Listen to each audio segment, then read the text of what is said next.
জীর্ণ পুরাতন যা কিছু আছে ছেড়ে এসো পিছে, শেষ হয়ে গেছে যা আঁকড়ে থেকো না মিছে। অভিমান যদি কিছু থাকে মনের কোণে, মুছে ফেলো দুঃখ বেদনা চৈত্রের বিদায় লগ্নে। জরাজীর্ণ পাতা ঝরে যায় যাক, ম্লান পলাশ পরের বসন্তের আশাটুকু নিয়ে যাক।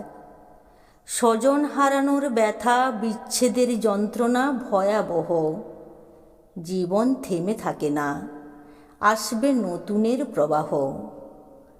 চৈত্রের অবসানে করুণ বিদায়ী সুর বাজে, কচি কিশলয়ের আগমনে পর্ণমোচী নতুন করে সাজে। বৈশাখী প্রভাতে নতুন সুরে বাঁধো গান, নতুন করে স্বপ্ন এঁকে জীবন ক্যানভাসে জাগাও প্রাণ।